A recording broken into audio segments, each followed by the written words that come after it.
Bismillahirrahmanirrahim. Assalamualaikum warahmatullahi wabarakatuh. Perkenalkan, nama saya Baharul Ulam. NPM saya 2003 10 10 10 344.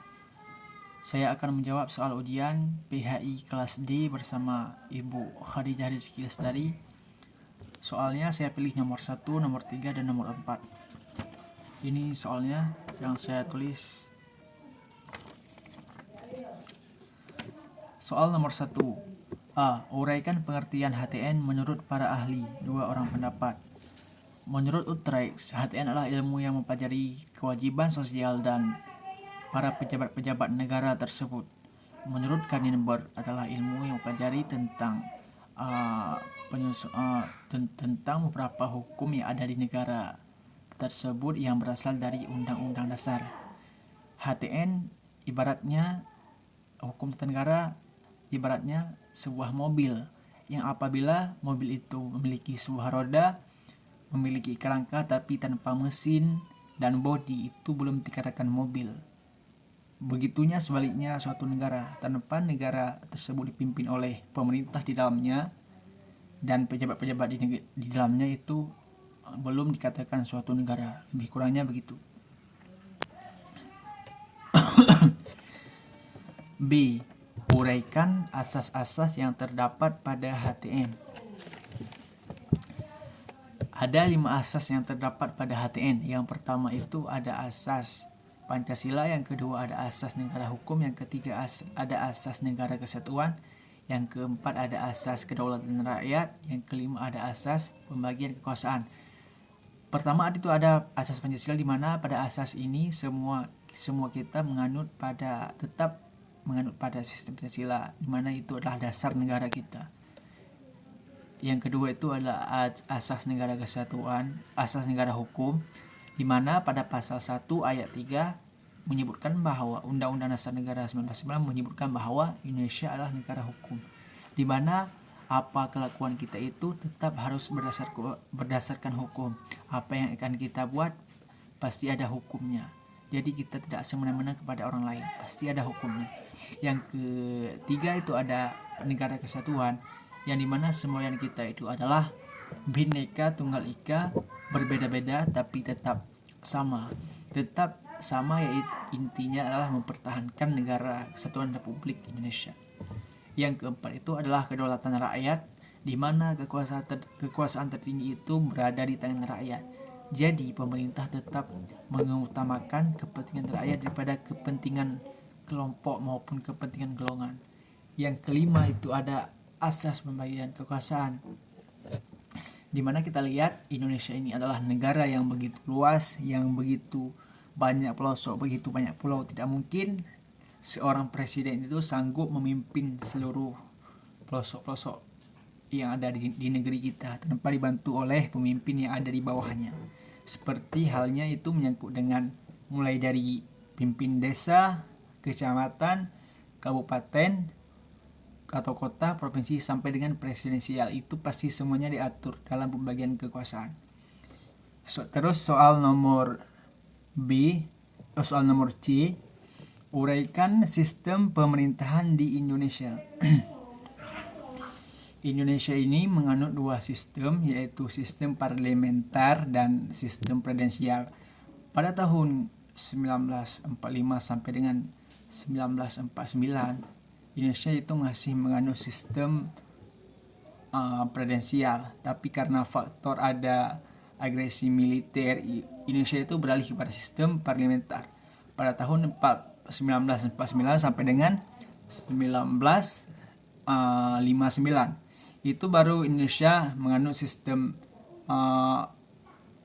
presidensial lagi, yang dimana itu kekuasaan tertinggi itu berada di tangan presiden pada tahun 1945 sampai dengan 1959 sampai dengan 1966. Sampai dengan sekarang ini kita masih menganut sistem presidensial. Itu karena Indonesia pada masa itu mengalami 4 amandemen. Terus soal nomor D, Uraikan apa saja yang menjadi HAM berdasarkan UUD 1945 dan berikan pandangan bagaimana peran HTN melindungi HAM rakyat Indonesia. HAM adalah suatu tindakan yang semena-mena dari manusia kepada manusia lain. Contohnya seperti menjajah, membunuh, memperkosa, dan lain sebagainya. Maka tetap bagi pelaku HAM tak akan dihukum. Itu sesuai dengan ketentuan yang berlaku. Maka kita tidak boleh semena-mena kepada orang lain. Dan peran HTN melawan kepada HAM di Indonesia itu adalah tetap menjaga rakyat, tetap menjaga masyarakat, tidak semena-mena kepada masyarakat. Itu adalah peran HTN. Terus soal nomor 3. Apakah yang dimaksud dengan hukum agraria dan apa saja yang menjadi barang lingkupnya? Hukum agraria adalah hukum yang mempelajari sumber-sumber daya agraria yang meliputi tanah, air, kekayaan alam yang ada di dalamnya, dan luar angkasa. B. Uraikan apa saja yang menjadi asas-asas hukum agraria. Asas-asas hukum agraria itu ada asas kebangsaan, di mana tanah Indonesia ini semua itu adalah milik kita bersama orang Indonesia. Terus ada asas hak menguasai negara, berarti misalnya seseorang ini mempunyai tanah yang akan dibangunkan oleh negara, itu hak tanahnya itu adalah milik orang tersebut, sedangkan yang menguasai itu adalah negara. Jadi misalnya negara mau membangunkan bandara, itu silahkan itu kan hak negara, tapi tetap akan dibayar kepada masyarakat itu sendiri. Terus ada pengakuan hak wilayah, itu adalah pengakuan dari hak. Terus ada asas fungsi sosial, ada pendapat tanah, ada asas kepentingan umum. Lebih kurangnya itu yang saya tahu. Terus B. Uraikan C. Uraikan apakah yang dimaksud dengan hak milik, hak guna usaha, hak guna bangunan, dan hak pakai. Hak milik adalah suatu yang itu betul real milik kita, atau bisa disebut itu adalah warisan dari orang tua kita, dari nenek-nenek moyang kita kepada orang tua kita, dan diberikan kepada kita. Itulah hak milik kita. Sedangkan hak guna bangunan itu adalah yang dimana kita bisa mempergunakan bangunan tersebut, tapi itu adalah bukan hak milik kita, atau itu bisa dikatakan masih tanah orang lain. Terus masih hak guna usaha, itulah hak adalah untuk mengusahakan tanah yang dikuasai langsung oleh negara dalam jangka waktu tertentu guna perusahaan pertanian, perikanan, atau peternakan, lebih kurangnya gitu. Terus ada hak pakai, adalah hak di atas hak milik yang dikuasai berdasarkan perjanjian pemberian yang ada kesepakatan dari pemerintah tersebut. Terus nomor 4. Uraikan pengertian pajak dan hukum pajak. Pajak adalah iuran dari masyarakat, yang diwajibkan, itulah untuk kepentingan bersama.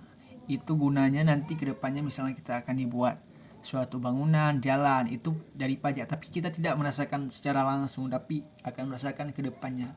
Terus hukum pajak adalah suatu peraturan yang dibuat oleh pemerintah yang berwenang untuk mengambil kekayaan seseorang yang akan diberikan kepada masyarakat berupa uang atau kas negara. Terus yang B, berikan persamaan dan perbedaan antara pajak dan retribusi. Misalnya pajak, bisa kita bilang gini, pajak adalah iuran yang diwajibkan kepada kita masyarakat, tapi nampaknya itu tidak secara langsung. Contohnya seperti akan dibangunkan jalan raya, dibangunkan jembatan, dibangunkan rumah sakit. Tapi mulai dari tahun ini pasti yang akan dibangun nanti 10 tahun ke depan itu mulai pajak hari ini, tapi kita tidak melihat langsung atau melihat secara langsung. Tapi sedangkan retribusi itu adalah yang diwajibkan atas masyarakat, tapi itu betul tujuannya itu jelas. Misalnya retribusi dikutip dari masyarakat itu untuk akan dibuatnya jembatan atau akan dibuatnya rumah sakit atau akan dan lain sebagainya. Itulah retribusi jelas. Dan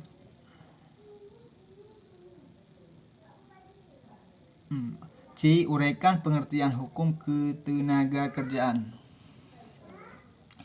Hukum ketenagakerjaan adalah suatu hukum yang dimana ini adalah menyangkut dengan buruh. Hukum inilah dimana dari sebelum, masa, dan sesudah masa kerja. Itulah hukum ketenagakerjaan. Diuraikan apakah yang dimaksud dengan hubungan industrial dan sebutkan para pihak terserahnya dalam hubungan industrial tersebut. Hubungan industrial adalah hubungan yang diatur oleh pemerintah yang berwenang dalam membuat suatu usaha dan pihak dalam industri tersebut antara lain adalah pemilik saham atau pengusaha tersebut, pekerja, distributor, terus ada masyarakat, ada konsumen, ada pemerintah di dalamnya dan ada pemerintah di dalamnya. Terus bila Anda menjadi pejabat atau pengambil keputusan pemerintah, bagaimana strategi kebijakan yang akan Anda ambil sehingga kepentingan pekerja, pengusaha, peningkatan perekonomian dapat berjalan beriringan. Langkah yang saya ambil pertama itu adalah saya akan bermusyawarah terlebih dahulu kepada bawahan saya atau pejabat-pejabat saya. Saya akan melakukan musyawarah dan memanggil masyarakat sekitar atau orang pakar-pakar sekitar seperti kecil kampung, camat dan lain sebagainya. Kita akan melakukan musyawarah apa yang ada pemikiran orang itu dan nanti kita akan persatukan. Yang kedua, saya akan melihat kondisi apa yang akan saya ingin saya buat, dan saya harus mengkaji terlebih dahulu apa dampak kedepannya. Misalnya tidak ada dampak itu, misalnya bagus untuk masyarakat, itu pasti akan saya buat. Terus saya akan misalnya sudah kita musyawarah, baru saya nanti akan mengambil keputusan itu untuk kepentingan bersama. Lebih kurangnya gitu. Mungkin hanya ini jawaban dari saya. Semoga bermanfaat. Hadanallahu wa iyyakum ajma'in. Wassalamualaikum warahmatullahi wabarakatuh.